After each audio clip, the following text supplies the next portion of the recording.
Hi, let's get started. Good morning, good afternoon from India. We are very happy to host this webinar on behalf of CAMO today. We want to thank you for taking the time out to be a part of this webinar. Today's topic is going to be how to unify online assessments with outcome-based education and COE. That's going to be the topic. And as most of you are aware, CAMO offers an integrated SAS and LMS platform on cloud. And our objective, over the last 1 year, there has been an increased interest in from the higher education, especially to understand more about how to unify the online assessment with outcome-based education. There has been a topic of interest for many of the institution, and we thought, why not use this opportunity, get our product specialist to address the specific area of interest. That's what we will see in the next 1 hour. And it gives me a great pleasure to welcome the product specialist, Sheikh Faizuddin, who will handle the session for the next 1 hour. And he is going to highlight, how to unify the online assessments with OBE and COE. Also, he will go deep dive into, right from randomizing the question to how to balance the course outcomes, and also do the online proctored examination. As he deep dives into the topic, if you may have any questions, please feel free to drop in your questions to the Q&A box, and we will take towards the end of the session. Hopefully in the next 45 minutes, Faiz will cover the product demonstration. And after that, we will take the question. Over to you, Faiz. Take it from here. Thank you so much, Caroline. Uh, I once again welcome all the attendees for this session to be able to join us today for this webinar. Okay. What I propose to do is let me just spend the next 3-4 minutes to give you a brief about CAMO. So for the new ones who are joining us today, and then we will deep dive into outcome-based education and how you're able to map it to the assessments, both direct and indirect, and how you're able to achieve different attainments using the CAMO system. So yeah, I hope you're able to see my screen. CAMO is the name of our product. Octos Technologies is the organization's name. We are headquartered in Singapore, operational in 7 different countries with close to 420 plus institutions associated with us. So let us, have a kickstart of this session with a small video that gives you about, the introduction about we as an organization.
Yeah, thank you.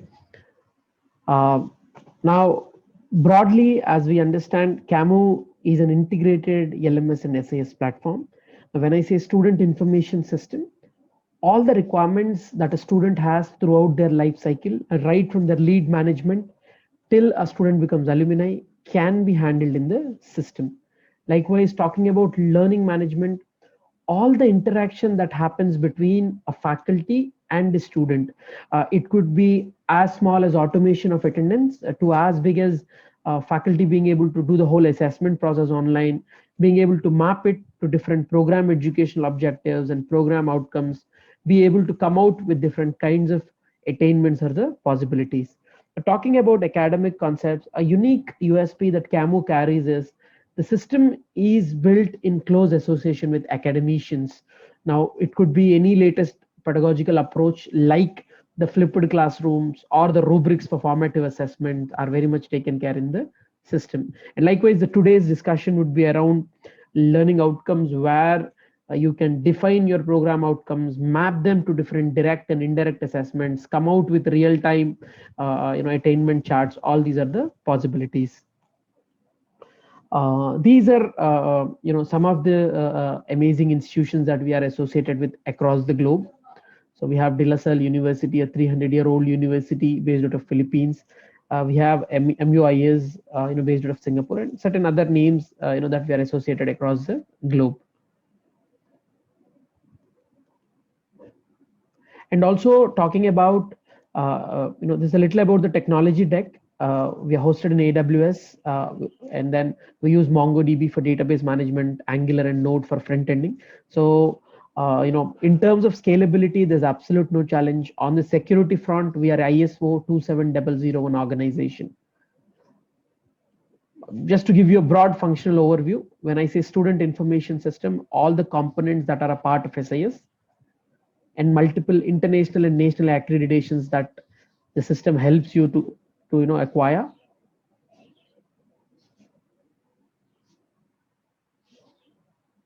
Likewise, LMS, all the interaction between a faculty and a student, and multiple cross-platform services that we offer.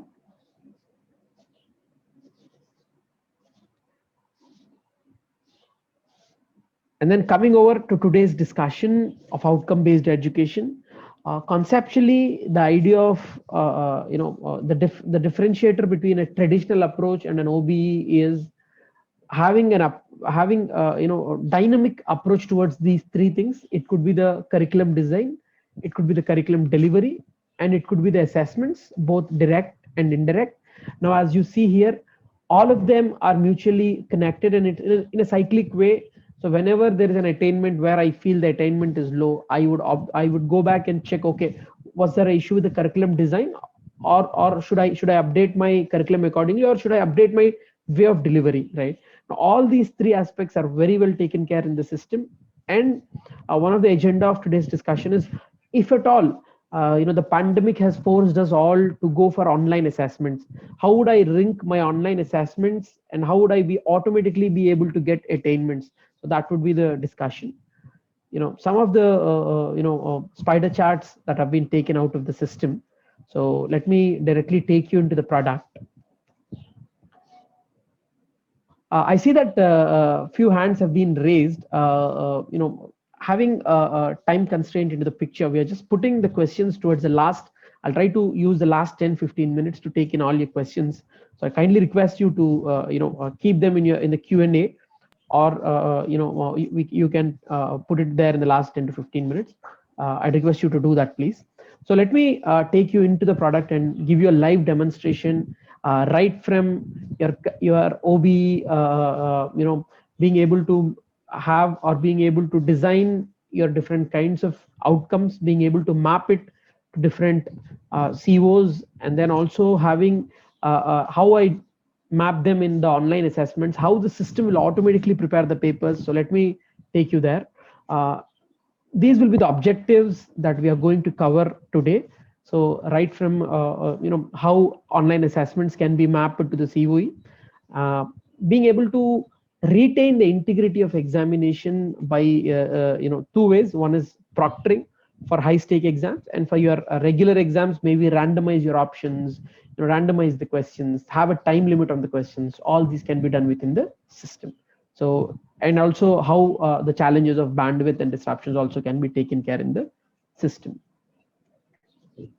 This orange color screen that you see now here is a faculty or an administrator's login. So let us start with the configuration part. Now you can define broadly, how many program outcomes you want, what would be your, minimum attainment, maximum attainment, and keep in multiple courses that you might be offering, and give a color coding to different kinds of parameters that you're wanting to see. Now, as you see here, this is a screen where I am going to define my program educational objectives as well as my program outcomes. So when I say a PEO, say few years after the graduation, where does the student stand, right? So you can define your PEOs, and then you can define your program outcomes. That is immediately after the graduation, where does the student stand, right? So, these are a set of 12 POs that the NBA has defined. So you can have multiple POs, and each of the PO, right, you can map it to the PEO. So here we are doing PO and PEO mapping, and when I'm mapping it, I'm talking in terms of relevance, how strong, low, or medium the relevance is. So tomorrow when I'm going to calculate my attainments, these will be taken as factors 1, 2, and 3, right? I'm also defining a target. So my PO1, what would be the expected attainment? And also what would be the expected attainment as percentage of students? That is 70% of my students will attain this expected attainment of 60, right? So fine, I have defined my PEOs.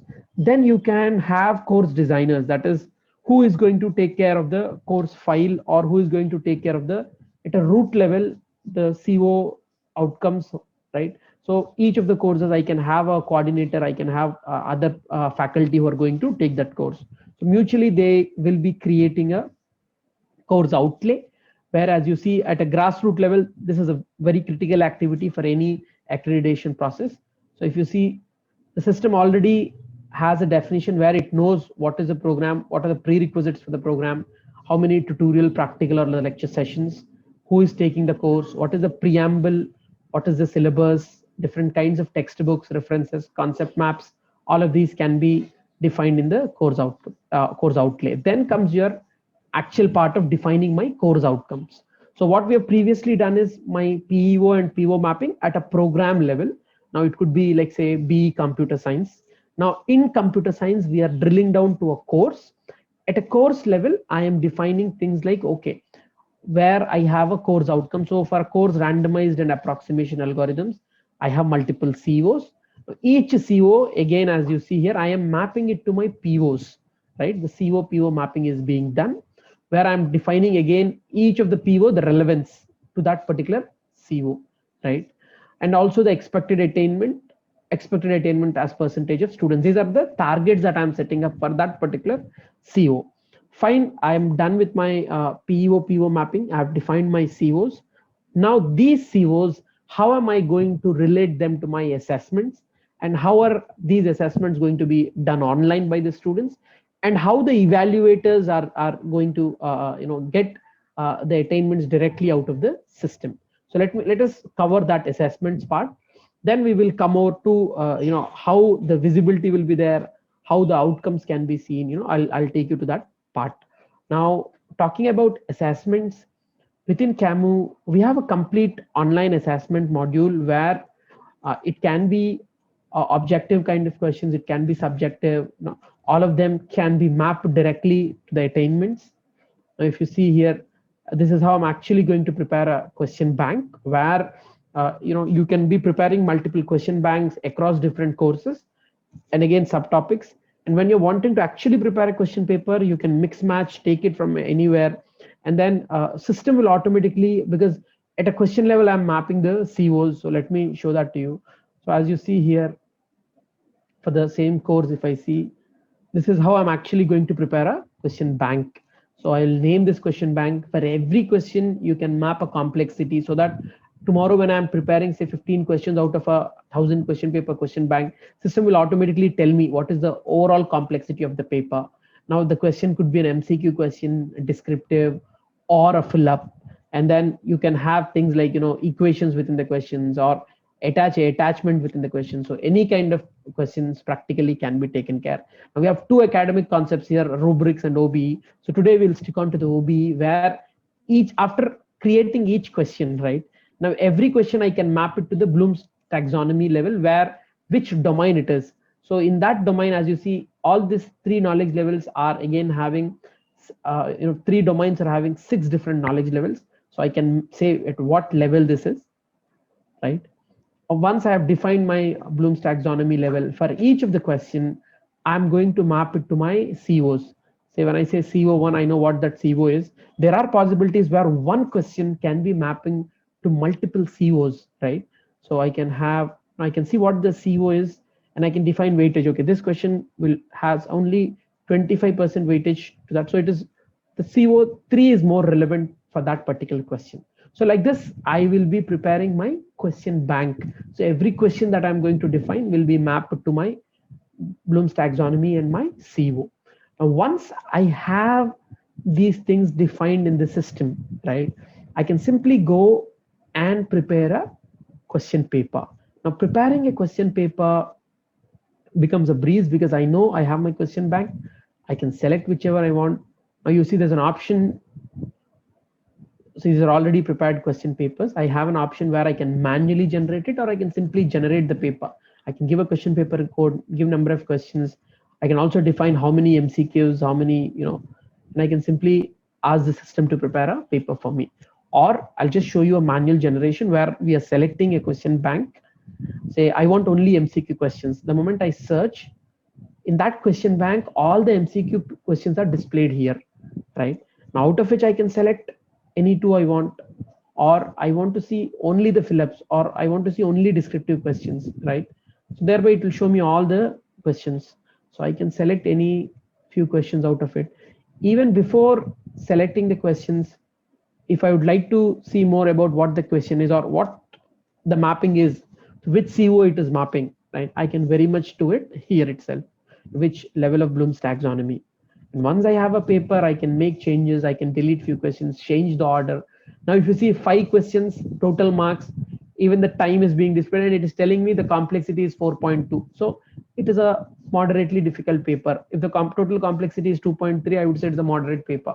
Anything less than 2 or 1.5, I'd say it's an easier paper. So that's how I'm actually going to prepare a paper, right? And once you have a paper with you, now you can see here, you can either print it, or I can for a more of on-premise exam, or if I'm going to use it for an online examination, I can directly schedule the assessment. Now just to show you, this is how my question paper will look like if I want to take a print of it, right? Now if you see each of my questions, right, this is a complete question paper. Each of my questions is mapped to a knowledge level, right? Likewise, at the end of the paper, I'm going to define them what K1, K2, K3 means, so that the student who is doing the examination does know at what level he is being evaluated, right? That's how I'm actually going to have a question paper. Now, fine, what we're interested is an online examination. Now I can schedule this paper once the system itself prepares a paper for me. I can schedule the examination as you see here. Now, in the examination process, I can see things like if I don't want to show them the answer immediately, or do I want to show it after the completion, or don't want to show it at all, I can randomize the questions and jumble them, because for me question number 1 for me would be a question number 7 for somebody else. Likewise, the options order is jumbled, so that tomorrow, let's hope and believe, even though the pandemic pacifies, if the students are doing the examination in the campus, they will not be able to do any malpractice. You can enforce time. Just in a case, I would say 45 seconds for every question. I can enforce time for something like an open book examination. And if you want to give a student a chance to try it multiple times, you can even set up some practice tests, right? Now, above this is a regular approach of doing an examination. Now, if you feel this is a high stakes examination, if you want to enable proctoring can also be enabled in the system. Now, again, proctoring itself will be a deeper demonstration. That is an agenda for another day. But yeah, now once you define your examination, let me show you how the student's experience of taking the examination would be, right? Now, as a student, right, I can always go into the assessments. I'll get all my assessments that have been planned. So where an assessment, whenever I want to take, so I can take the exam, the system is giving me instructions as defined by your COE. So you can have all the instructions and you can do the examination. Now, if you see here, I have a total time for that examination. So it can be a picture-based examination like this, right? Where you can set in pictures in the question as well as in the options, or it can be more like a mathematical equation, right, where the students can answer, or it can be a regular objective kind of question, or whenever it is a descriptive kind of question, right, student can either type it as an answer or they can attach it as an attachment, where it can be a mathematical equation, it can be a flow chart or a diagram. They can simply take a photograph on an A4 paper, and that can be attached as an answer to it. So that is how as a student, I'm going to do the examination. Yeah, same way as we all know, if at all if proctoring is needed, there'll be an initial setup where my face scan will happen, and Camo has AI based engines based on which violations can be automatically detected in the system. Now, once a student submits the examination, he will get to know what are the answers, what is the correct answer, what's the total score, right? Now, fine, sir, you have set up a question bank. I mean, we have done a mapping, we have mapped it to different questions. Student has taken the examination. Now, as an evaluator, if it is online, it is understood that if it's an objective, system is going to evaluate. What if it is a subjective kind of question? How will the screen for the evaluator look like, right? So let me take you there. Now, as an evaluator,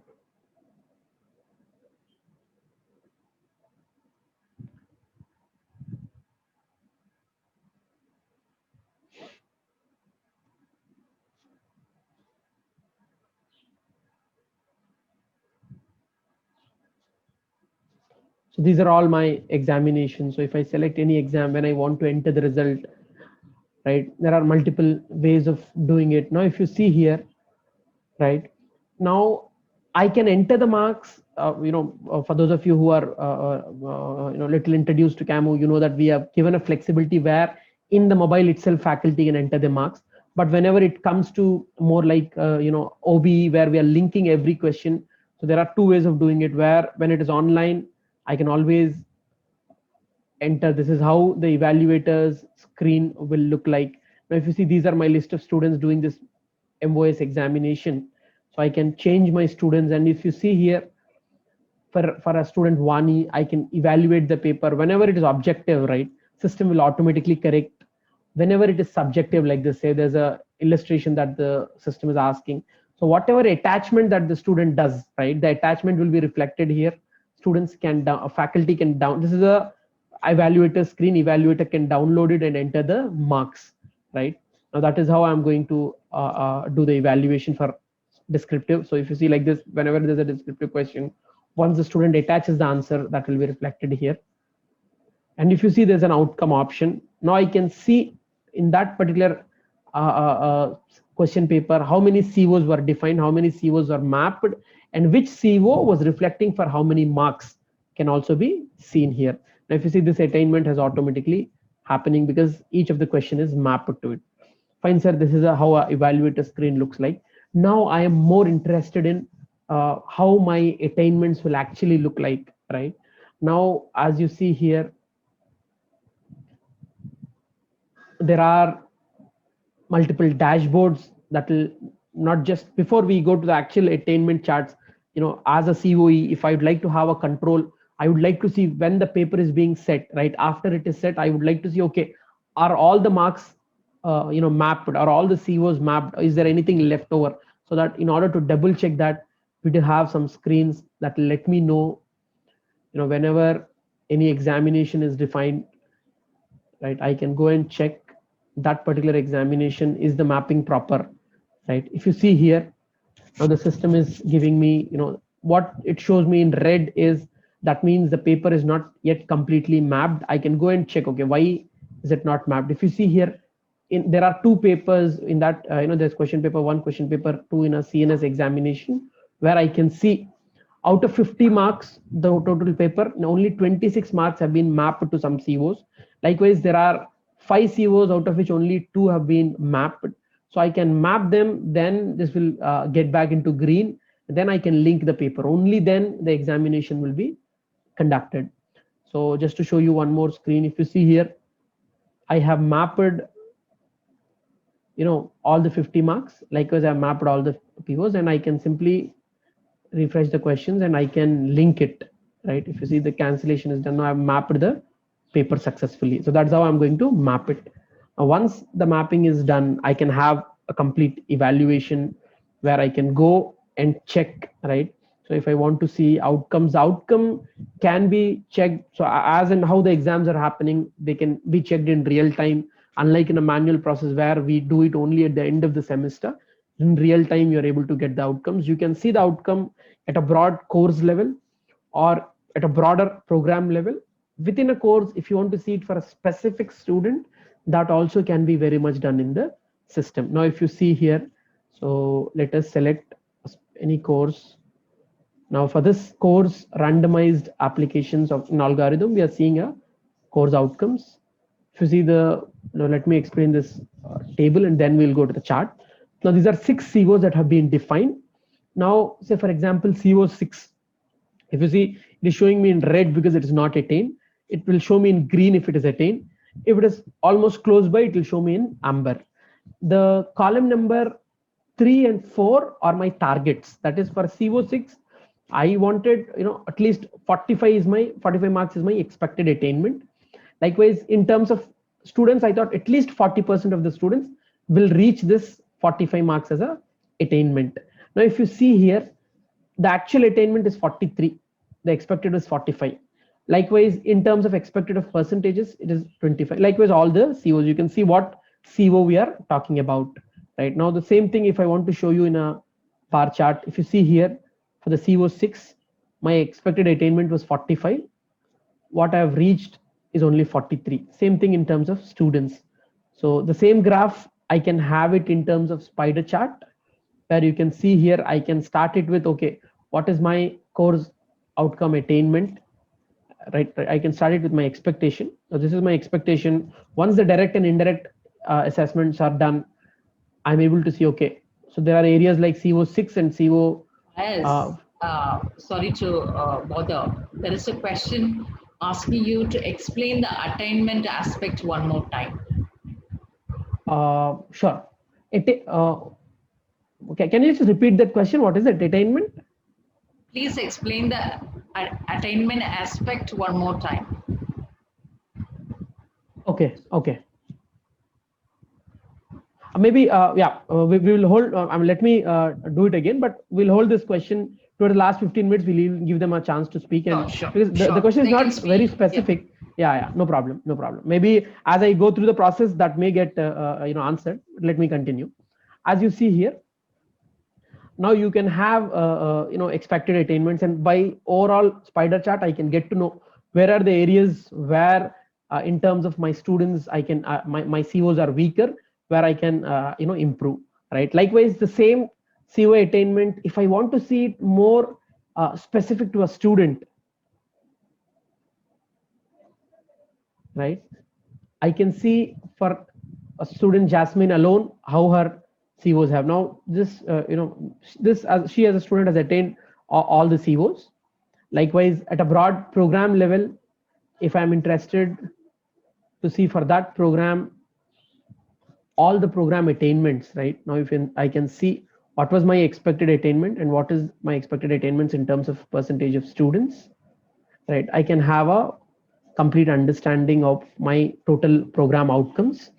Also, once the COs, POs are defined, system from the targets that we have kept, automatically the articulation matrices, both at the course level and degree level, are calculated. As you see here, at a course level, if I'm interested to have an understanding, if you see this, maybe to answer that specific question also, after this, I'll be giving you a broad illustration at what happens at the back end, how we are actually, arriving at the attainments. I'll be showing that to you. Maybe that would answer the question.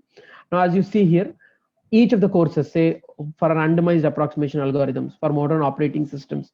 So all my CO, PO mappings here, assuming that this is a basic course where it is mapping only to the 4 POs, I can see my CO, PO mapping, and also I can see on an average how the relation is for that particular course alone. Likewise, if I want to see it for a complete, at a program or a degree level, I can see all the different courses and the total computer sciences program. How is your total mapping with each of those POs. So that is just to show you a quick overview of how the articulation matrices are being calculated in the system. Now let me show you, to answer that specific question, how actually the calculations or computations happen in the backend, right? Now to show you, I'm just I've populated a small Excel with some set of students to be able to showcase you this. Now if you see here,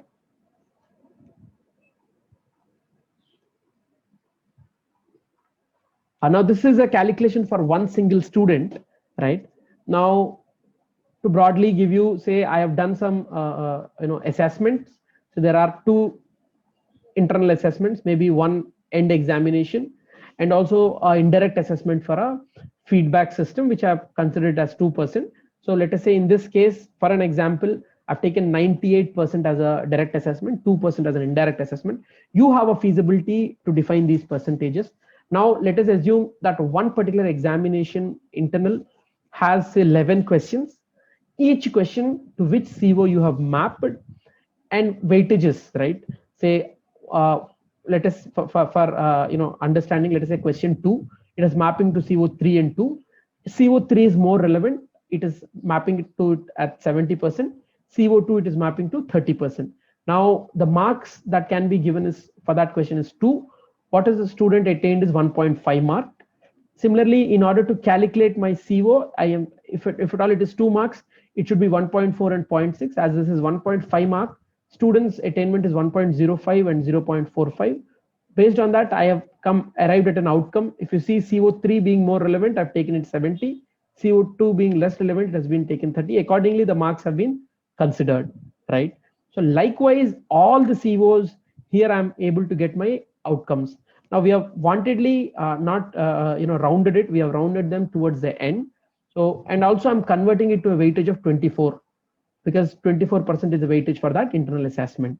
Likewise, I've conducted one more internal assessment, end examination, and then the indirect feedback, right? Indirect feedback, where I'm going to show you how you can create your own feedback forms, and that can be mapped to your COs. And then finally, the I'm not going deeper. So whenever the level is low, medium, high, I'm taking it as 1, 2, 3, and that's how the mapping is happening. Now this is at a broad each student. Likewise, to give you the total calculation, all of the students' outcomes are taken, and thereby I am coming out with COs, POs, and POs. So that is just to give you a quick glance about what is happening actually in the backend. Now let me go back to the system. Now you can ask me a very specific question, like where what if I want to give weightages, or in real time I would like to change some weightages. But there is every possibility that, let us say, there is one internal examination where the student has not performed well, or where a group of students have not performed well, and then there's another internal two where there's better performance. I would like to take less weightage from the internal one, maybe more weightage from the internal two. So thereby I just to normalize and have a better attainment charts, you can very much do that. So we call it OB weightage screen. So just to show that to you, if you see here, in every examination, right? Now, if you see, this is not marks, this is only weightages. So there is a randomized approximation examination where I might have conducted 2 internal, 1 assignment, and 1 end semester. All this flexibility of doing any kind of permutations in internal, external, all that autonomy lies with the faculty. Now, if you see here, now this part of the screen is lying more with somebody like an NBA coordinator or your HOD, where, okay, normally end exam, everybody does well. I've taken 50% of it as a weightage. Say internal assessment one, the performance has been less. So I'll consider this as 5. I'm still lacking by 85. So I'll take my internal assessment as 30, and I'll take my assignment as 15. Now, if you see, based on these weightages, your calculation of your attainments will be happening. So where the performance was less, I've considered the internal assessment only as a 5 marks, so or 5% of the weightage. So that is how you can handle your normalization of your attainment charts. Now comes okay sir, fine, we have seen the direct assessments. How would you do it for an indirect assessment? You did show us the compilation. How do we map it to the feedback system. Now, as you see here, there is a feedback system. So let me just quickly take you there. I'm just taking to a place where I have some feedback system to show you. So in the same weightages screen,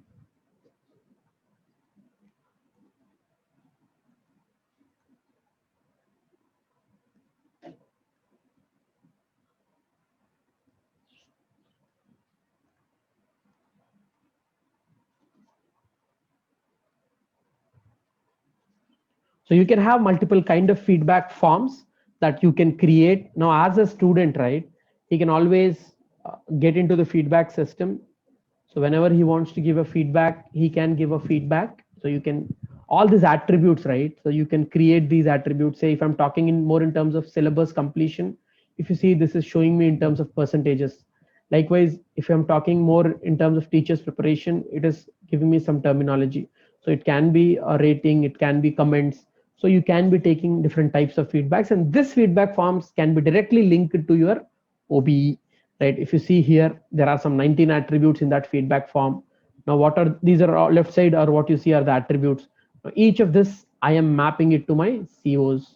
And again, the same thing. One feedback can have more relevance, so where I can even have weightages here. I can just, if I feel some questions have nothing to do with my attainment, I can simply say that it's not applicable, right? And I can map the other ones. So that is how I can map my feedback also to the weightages, right? So that's to the attainments, right? Now, having said that, there's also some kind of different types of reporting system that will give you multiple reports of your attainments out of the system. So I'll just show you some dashboards as well, where as an NBA coordinator, if I'm more interested to know at a program level, what are all the programs where the mapping is already done. If at all there is any, say for example, in aeronautical engineering, they have to yet to do the PEO and PO mapping, right? Likewise, even at a course level, right? Now I can see in computer sciences, there are somewhere around 48 courses, out of which only 7 people have been assigned for the subjects. So other courses have to be assigned. Now course files as such, right? Now I can see how many of them have been approved, how many of them have been submitted. Once it is submitted, a coordinator or the course approver can be given an option to find. I've seen all the mapping, I've seen the direct and indirect assessments, I find it fine. You can see what are all the courses that have been approved also, right? Likewise, I can see the whole at a course level. I can select any course and system will give me the information. Even at an examination level, right, I can see what examination, how many question papers have been mapped, how many marks have been mapped. All this can be seen here. So once I have more data, this dashboard will be looking more this thing. Likewise, talking about reports, right, you see there are student attainment reports, where I can directly select whichever course I want, and I can get my CO outcomes, or I can get a PO PSO outcomes for all the students in that particular course, right? Just to show you one example.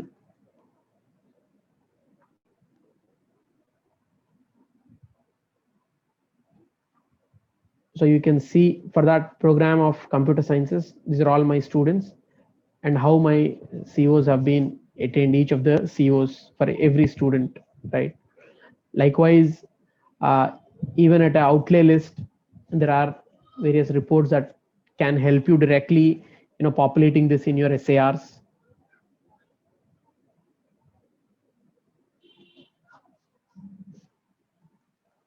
If you see this, the total preamble, all the COs, which level it is, and then my COPO mapping for that course alone, right?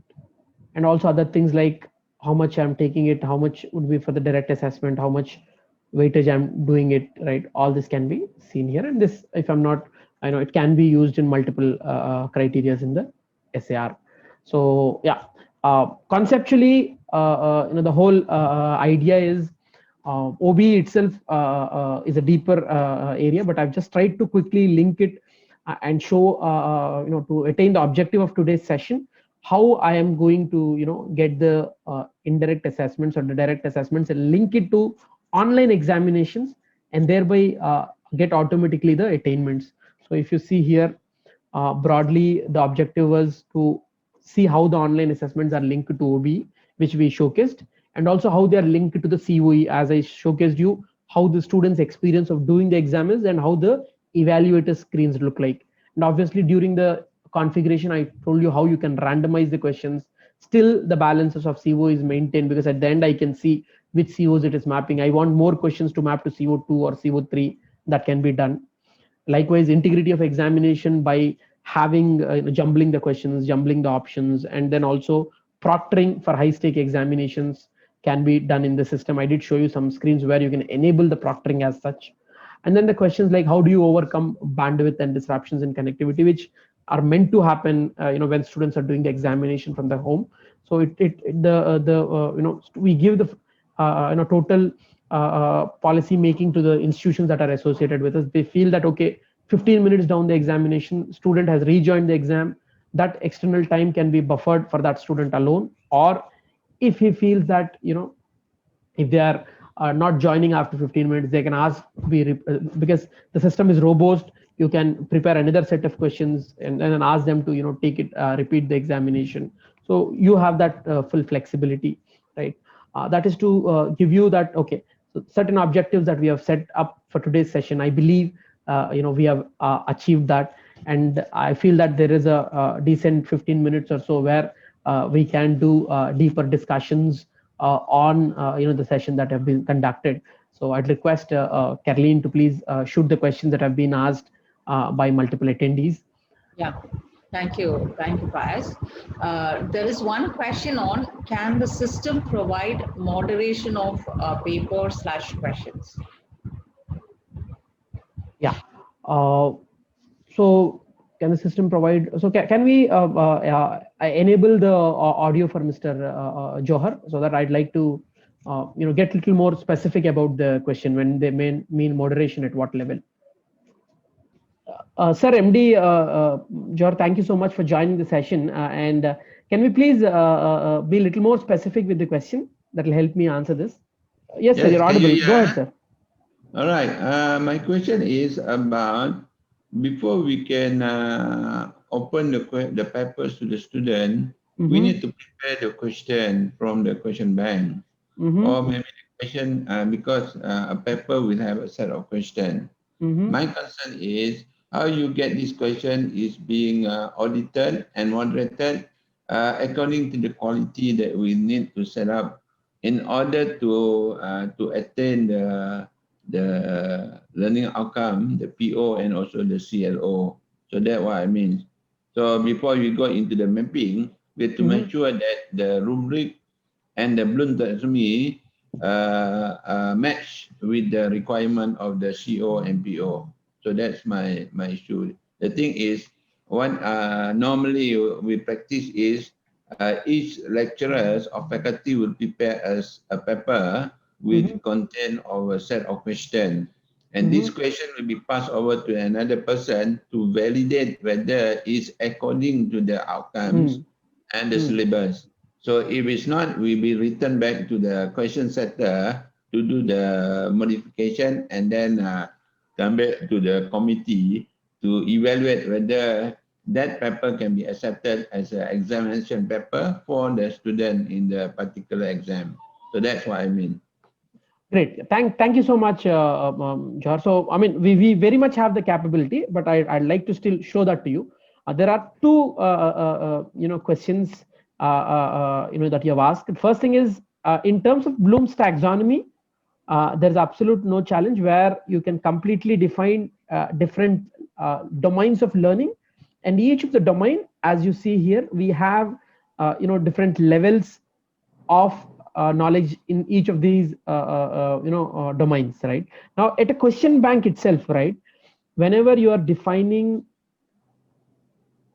your question bank, I'm going to map each of my questions. So when I'm setting up the question paper, right, I'll just show you an already set up paper, right? If you see this, when I'm trying to edit this paper, right, now I can see each of these questions, right? Now these are all my questions. Now I can only save. I don't need to finalize it. I can save it. Now, once I save this paper, right, now before this finalize screen can be disabled for an instructor. Now you can have a person whom I will call him a moderator. So we have a security group screen, right, where you can create different levels of people, like one can be moderator, some can be instructors, so different users, right? So this is more of a role based access. So let me show that to you.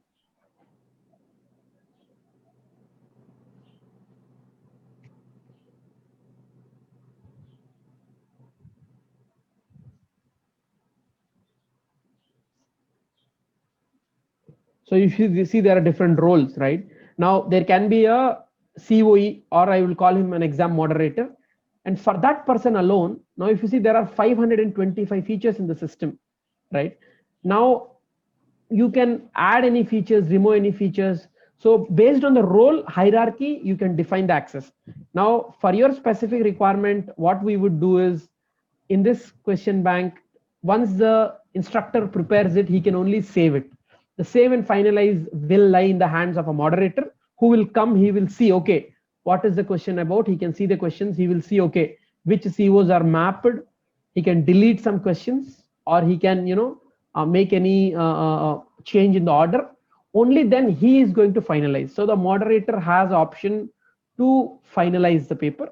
So that is at one level, your question is answered. But just to add one more, which we have in the capability, where even in the evaluator screen, right, once the evaluation is done, before finalizing, there also we can bring in a moderator who will feel that, okay, for this question, for a subjective question, let us say out of 15 marks for the question, only 7 marks have been given. As a moderator, I can see what the student has done. I can give a comment there stating that why not add 2 more marks or reduce it, because I feel this is how it is. So you can do moderation not only at paper setting, you can do moderation even at the evaluation of the paper. I hope that question is answered. Okay. Yeah, Thank you. Thank you, Mr. Johar. Faiz, a couple of questions more. Yeah, please.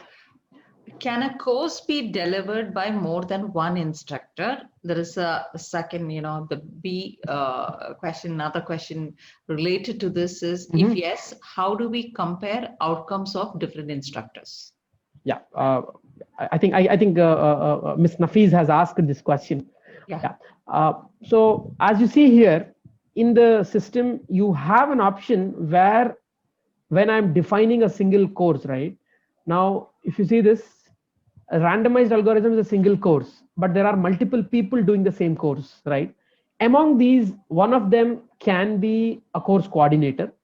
The others are people who are supporting him in the course. But now the challenge here is, how am I, because when there are two people, there's definitely possibility that both of them can have a different kind of, COs defined for a course, right? Now how we do it here in Camo is like, where Alex being a coordinator, right? Now James and Alex will together be preparing their list of COs. Likewise, their evaluation methodology also, right? If you see at a course level, so you will have two instructors doing the same course.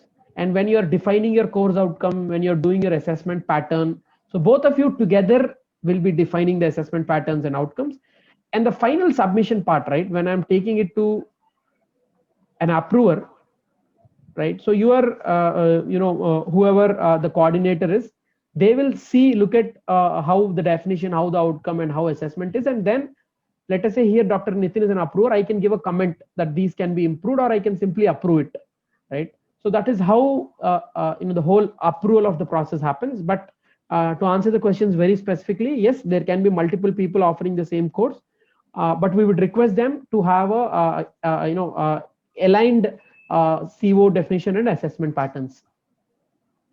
I hope that question is answered. So can we take the next question? Next one is from Nafiz himself. Does the system use a bell curve to readjust results?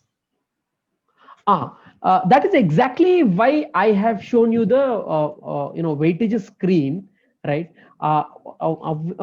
Normally to attain that bell curve, right? So there can be some possibilities where some students are more towards the peak of the bell, some more towards the lower side of the bell, right? So these weightages screen would help you in sticking on to the bell, but as such, to directly bell approach in the evaluation, we have not yet brought it, but we do have thoughts to do that in the roadmap.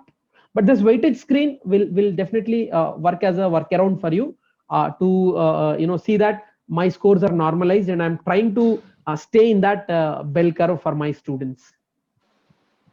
Okay, thank you. And how can we see how proctoring works during online examination? A good question, but proctoring itself is a very deep demonstration. Maybe I'd request the team to take the email ID of sir who has asked this question. We will share them the link of the proctoring, so that we have done a few sessions for the proctoring alone. Maybe we will share the webinar link, and that will give you a better idea. Okay, there are a couple of questions on the commercial aspect of the product. Dr. Satyadev and Ramesh Chandra, what I would like to recommend or suggest is that we really like to understand the exact requirement that you have, and it depends on the user size, how many administrative staff or faculty and then student size that you may have. Based on that, the price would vary. We would connect with you one-on-one to give you the required information, Dr. Satyadev and Mr. Ramesh Chandra. I guess those are the questions from the audience. If there is anything, we still have 5 more minutes. Please feel free to type in so that we can address the same. Okay, do you provide training to faculty? Yes, I guess. Yeah, a good question, Ramesh Chandra sir. Even though the system is very easy to understand and very easy to use, we strongly believe in giving you a very powerful implementation. The approach itself is like where we have our trained implementers, where we believe in champions training program, where we divide and conquer. So your academics team will have a separate kind of training. Your administrators will have a different training. Your ERP team itself will have a different training. So yes, we'll be training you end to end on whichever modules that you're taking from us. That's how we actually do it.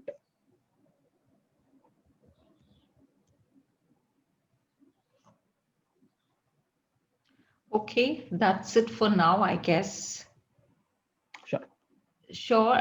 Thank you all very much for taking the time out to be a part of this webinar. Hope we were able to give some insights into how to unify online assessments with OBE and COE. And like some of you have requested, we will send the recordings of the webinars to your email ID. And for a few of you, you have requested for the commercial aspect of CAMO system. We will connect with you and address your queries independently. Thank you once again for being a part of this webinar. Thank you, Faiz. Thank you all. Thank you so much. Yeah.